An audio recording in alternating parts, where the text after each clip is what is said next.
All right, what's going on? It's Bobby Skinner talking Giants with your Week 6 Giants offensive line report.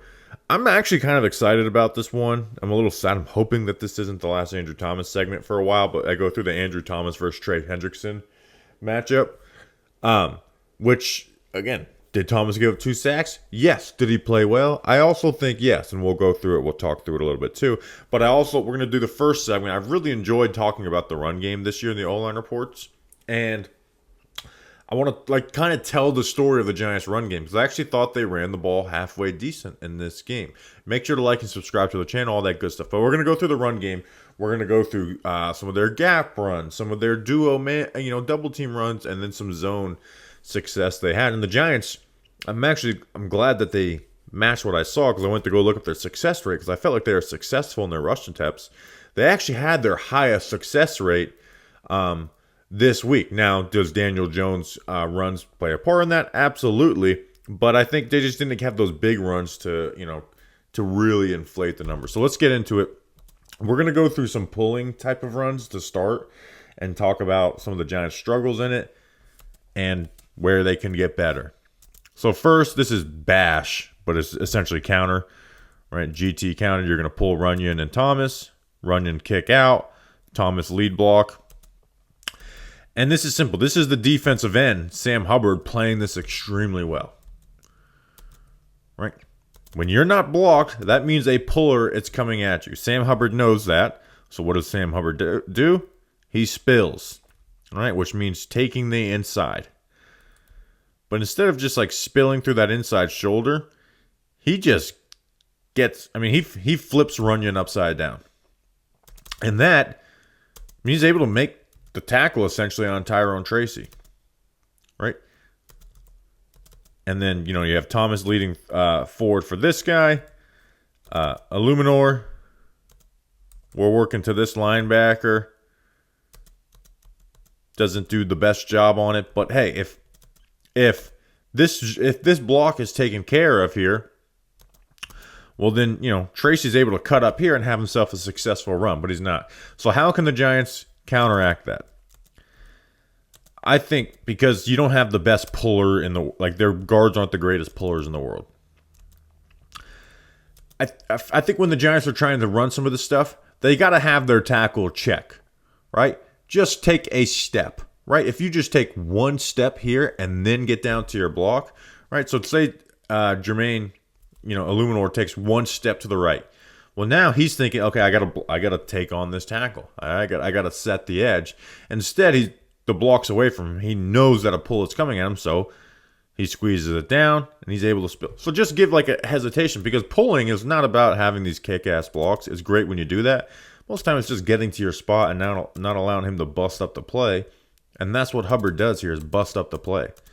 So if Jermaine just checks on this, right, especially when this defensive tackle is on the inside in a 2Y on Greg Van Roten, so you don't have him on this outside shoulder. At this outside shoulder, you can't do that. But when you have it against this look, against the over front, I feel like you can do that. And that can help the Giants be a little more successful on some of their pulling runs, power or counter.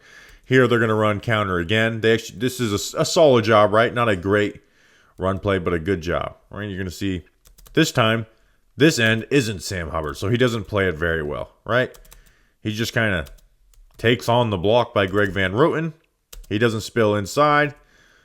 Now, he's not supposed to spill inside because of the way they're playing this, but he levers outside, right?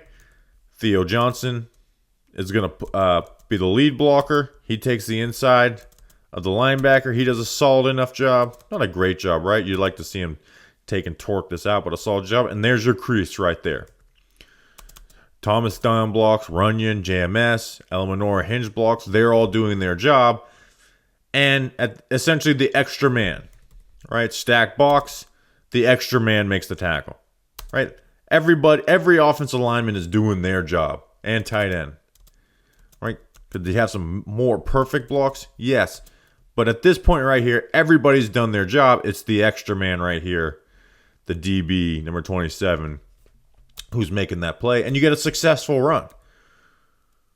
Right? When it's first down and you get a 4-yard run, which is what this is, That's a successful run, against a stacked box.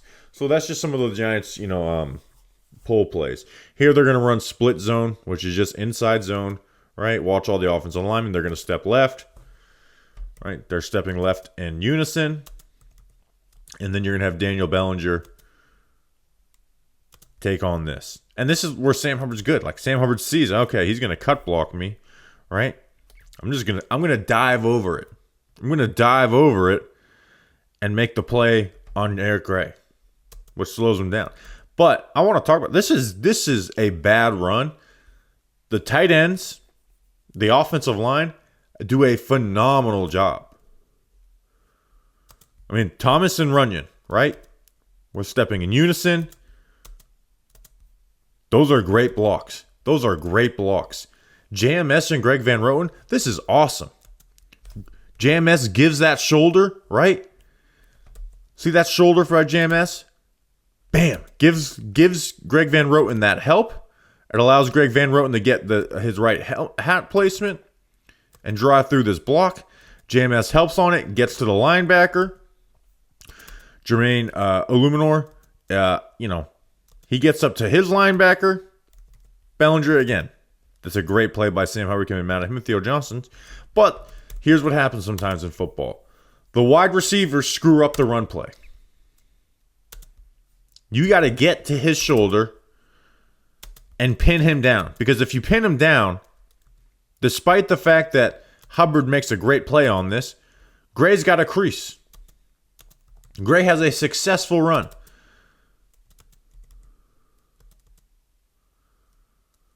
But because we're not able to get to that outside shoulder and pin him down, we've got a negative run. So sometimes the offensive line does a great job and they get the blame for it, and it's the wide receivers who mess up the play. Now we're going to go through the Giants' duo runs, the double team runs. That's something I've been talking about ad nauseum this year with the Giants' run game. This is what they're the best at, right? And it's obviously favorable versus light boxes, but it's creating double teams up front and then forcing the linebackers to play up, and then Gray is pressing the A gap and going off of the Mike linebacker. All right, so it's simple enough. We got a double team here. We got one-on-ones on the outside. All right, so Gray is going to press this. Right, we're going to press this. We're going to force this linebacker to play up. This linebacker plays up, and you stay on these double teams until you have to. Right, and that's exactly what JMS does. So he peels off of it. Greg Van Roten does a good job here. And it's an easy read and cut for Tracy. Just you're reading this linebacker, JMS pops off, there's your crease. There you go. Good job, everyone else holding their blocks. Bam. You get yourself a nice duo run, right? 9 yards. It's as simple as that. Now, it's favorable versus light boxes, and we're going to talk about why the Giants like to run inside zone instead of duo versus stack boxes or 5-man fronts. But, again, you have 6 blockers, 6 in the box. So we double team on the inside, one-on-ones on the outside, make the linebackers decide where you're going. Linebacker fills here. Awesome. Good job by everybody involved. Next play, this is a 4th and 1, so it's not going to be this long, big run, but this is a successful run with duo. This is the Giants doing it against a non-favorable front to run duo because we want to get these double teams up front. Well, guess what? We only get one double team, right? That's Greg Van Roten and Jermaine Illuminor. Actually, we end up getting 2 double teams. Excuse me. You only get 2 double teams, but you're left with a good amount of one-on-ones, right? One-on-one here, one-on-one here, here, but you still can do it. You can still do it against these looks. Because when you put, that's the way to run duo against teams that are, starting to run these 5-man fronts. Is getting heavy. So we got a double team here. Thomas blocks down. Manhurst blocks down, right? This is who Tracy's reading. Linebacker fills here. We cut off of that. We bounce it. We could cut it up here, but we go to the outside. We get a 4 or 5 yard run on 4th down. Awesome. Now I'm talking about the Giants' inside zone. And this is why I talked about this a lot on the mailbag pod last week, tried to explain it. Now I'm going to show you why the Giants, when they're playing against a stack box, they like to run inside zone. So the Giants have 6 blockers in. How many defenders are here? 1, 2, 3, 4, 5, 6, 7. 5-man front, nose, 2, 3 techs, and then the ends. So if they wanted to run duo here, it would be tough, right? Because you'd be one-on-one here, one-on-one here, one-on-one here, double team, right? That's why. That's why you don't do it, because then you have it's not really duo. You have a bunch of one-on-ones. So this is why the Giants run inside zone, and I think they've gotten better. But this is why I think it's important to run duo well for the Giants when they have the opportunities and force teams to play them like that, because what duo does is it makes the linebackers more aggressive. And when the linebackers are more aggressive, well, that's when your inside zone becomes more successful. And we see it here. Now you still got to rely on guys to block, and I like running it to the right because that allows Thomas to be the most important block here. But right, we got inside zone, 1-for-1. We got a good job here. These two are double teaming for this linebacker. You got Thomas one-on-one, and then Theo playing the backside. But they have every gap accounted for, right? Gap, gap, gap, gap, gap, gap. Like they have every gap accounted for, and that's where these zone runs are awesome. But you need the backside to do a good job. So this linebacker fills heavy into this gap. So we're not going here, right? We're not going here. So that forces Gray into the cutback here. But you need the backside is so important. And Thomas does an awesome job. He holds his block. So now this gap looks open because of the job that Thomas does, right? Crosses face, stays strong, sustains the block, and we got ourselves a crease. Right? Let's run inside zone again.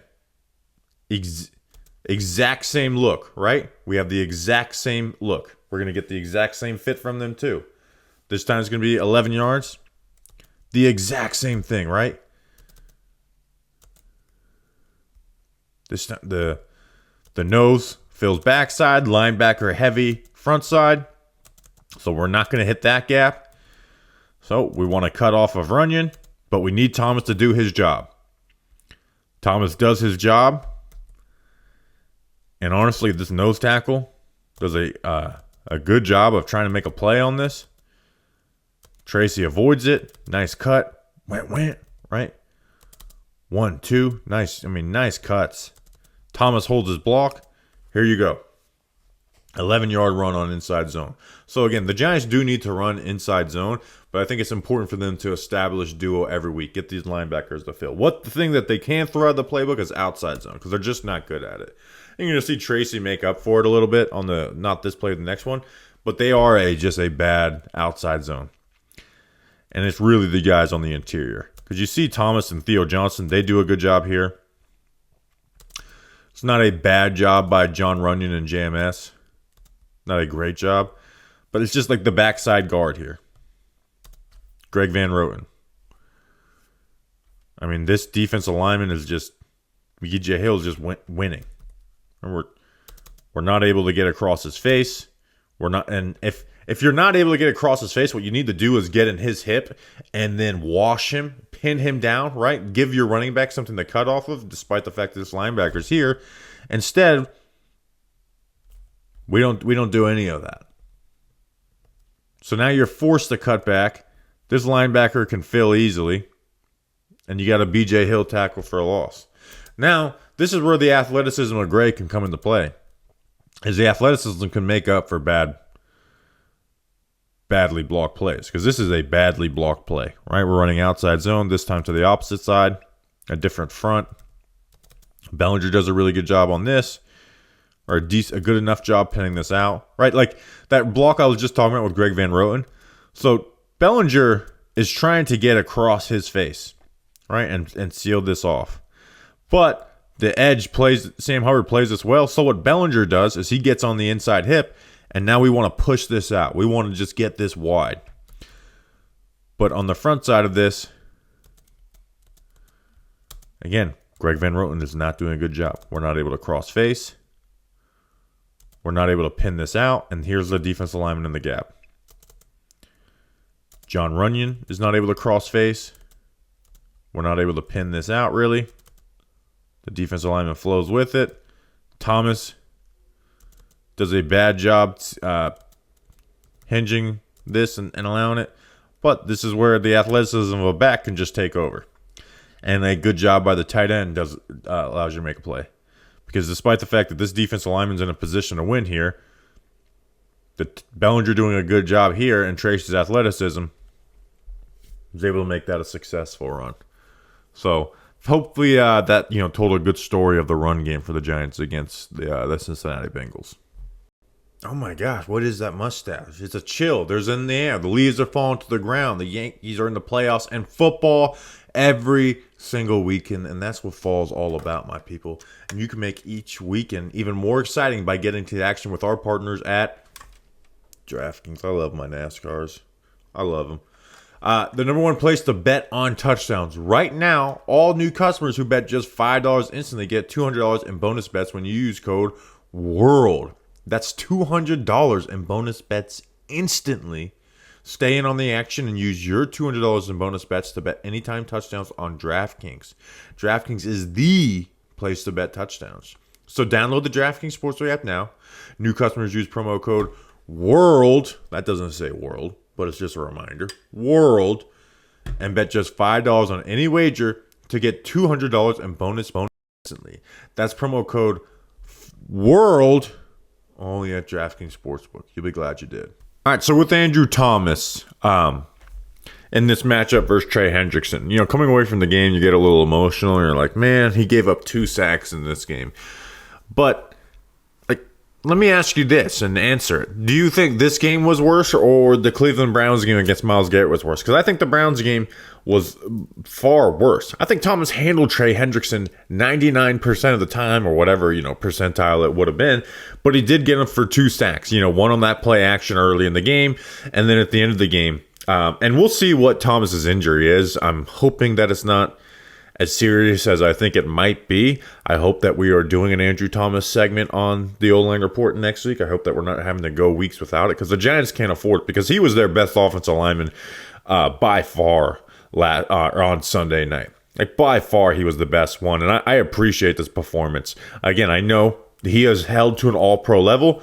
If you give up 2 sacks in the game, that's a bad game for Andrew Thomas. But this was a lot of good Andrew Thomas film with essentially 2, maybe 3 bad plays mixed in. And you're seeing the plays in front of you, and we're gonna break them down. I didn't keep out any bad plays, right? I only kept out good plays, but I just wanted to do the Trey Hendrickson matchup, and even then, I didn't put everything in there. So let's get into it. First play. This is just like the simple Andrew Thomas stuff that you consistently see. Ball gets out quick on this one, but you see the feet. 1, 2, 3, right? We're quick.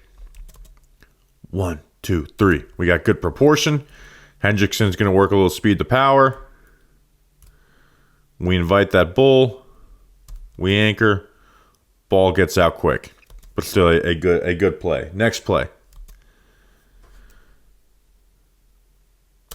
Good job keeping that left hand free. Working independent stance. The feet are great. Watch, 1, 2, 3. And you're going to see how his feet look a little different once he adds a wrap to this right foot. 1, 2, 3. Got good proportion. We got our hands locked here.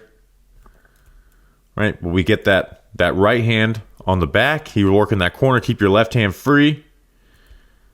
But you have that right hand on him. Hendrickson wants to redirect.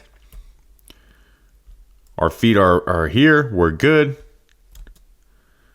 He's not able to push our weight against us, right? We're just in control. Right? He wants to work the corner. We pull our hand. We're here, right? We're not allowing him to, get up, push through that hip. But you're going to see the sack that does happen doing that on this play, right? This is play action. And this is a hard assignment, right? Just flat out one-on-one play action, long developing against Trey Hendrickson. But Thomas is held to a standard of winning this. So this is where it can be really hard to be the blind side on these play action plays, because the quarterback is going to drop deep. Right? We're dropping at about 8 yards, but they're also built to step up because you got so many like double teams and them playing the run on the other side of this. All right, so this rusher truly does have a two-way go. So, but let's start from the stop. We gotta get out there, right? He's wide. 1, 2, 3. Right, our feet click. That's not the perfect spot we want to be. I know it's a play action. You got to get out and go. But right here, we're okay. But we talked about before, you want to get that left hand free and break that left hand, break Hendrickson's arm off of you. Because you've got your momentum working outside, and Hendrickson's able to redirect. He does that so well. And push your momentum outside. Right? Hendrickson's able to see, get underneath that pad level, underneath those pads, and push outside. And he's able to redirect for the sack. So again, it's a tough spot, but we've seen on earlier snaps and snaps later in the game, he could still do a better job of it. That's a bad play. Outside of this, I'm pretty happy with it, all things considered. Next play.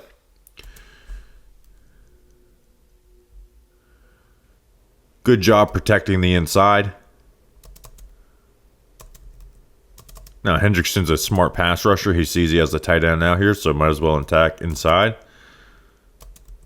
But Thomas does a good job. Not oversetting. We see that inside move. We take the right foot.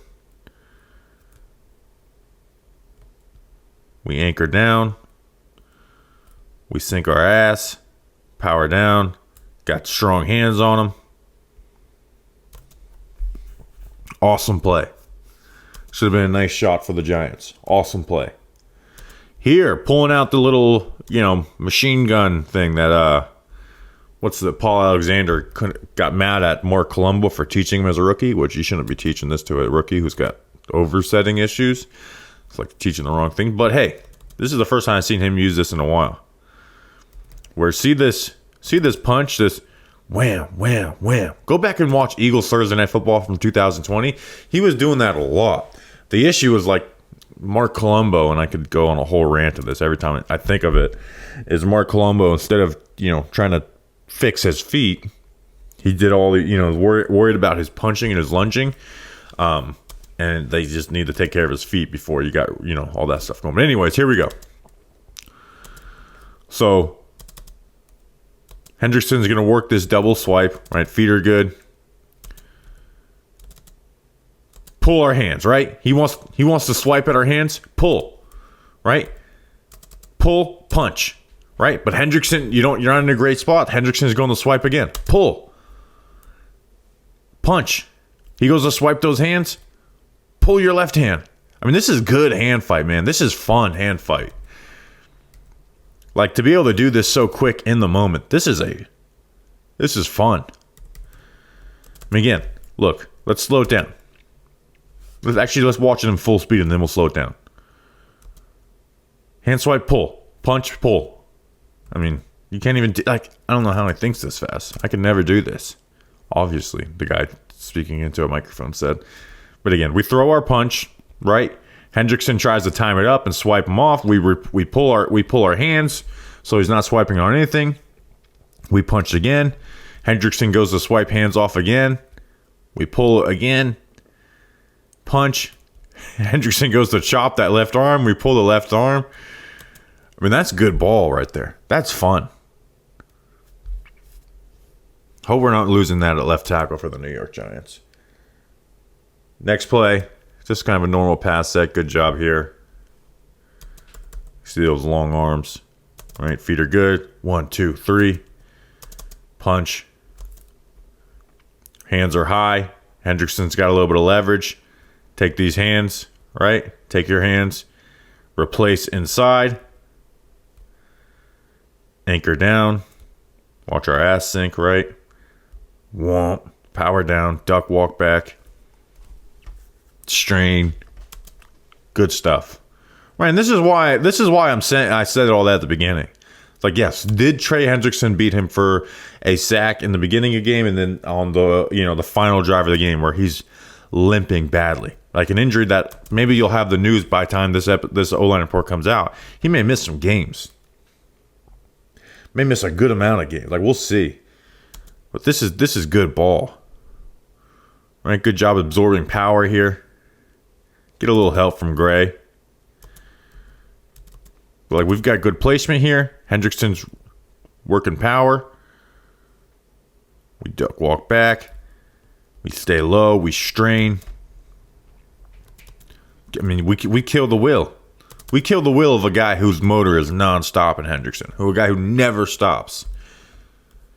On a third and long, too. That's where you make the money. Awesome stuff. Next play. Again, backed up in your end zone. Absorb. Right? He wants to work speed to power. Our feet are good, right? 1, 2, 3, quick feet. Henderson goes to convert this inside.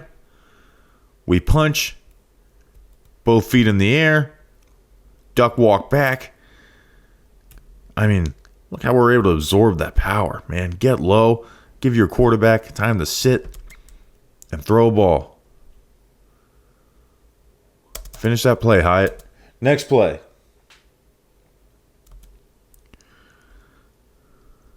This time we're working around the corner. This isn't a great play by Thomas.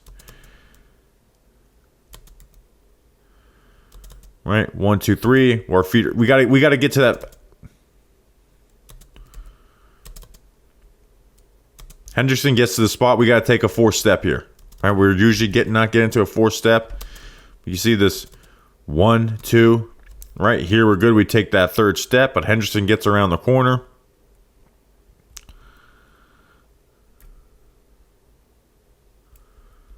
And usually at this point, Thomas is able to really wash this guy around, but Hendrickson's good. He's strong.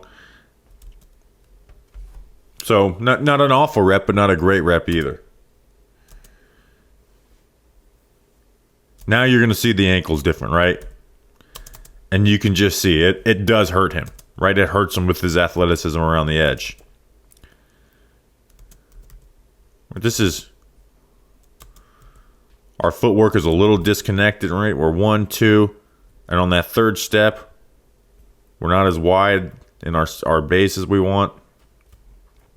Still a good job with the hands, right? Pull your punch, right? Replace. We're in a good spot right here. This is a good spot.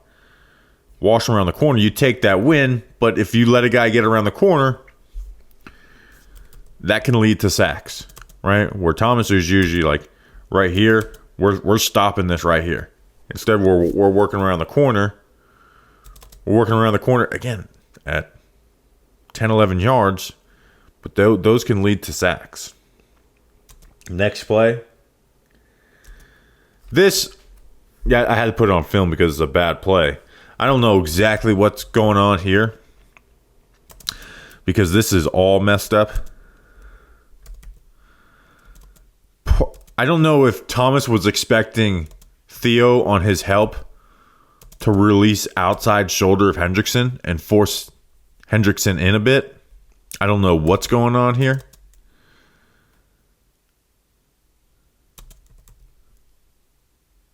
But we're just kind of... And again, you can notice that foot's bothering us. I mean, look at the way Thomas is moving. That foot's bothering us. I don't know exactly what happens here, but Henderson works back inside and gets a court, I mean, like, that's Thomas's worst play of the day or the night. All right, that's the worst play. And then here, the sack. This is the last play we'll do.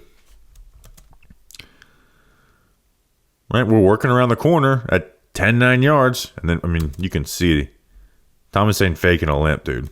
Like, that foot's really bothering him. We just don't get to our spot, right? Like, he's got the corner here. I mean, look at Thomas punch and lunge.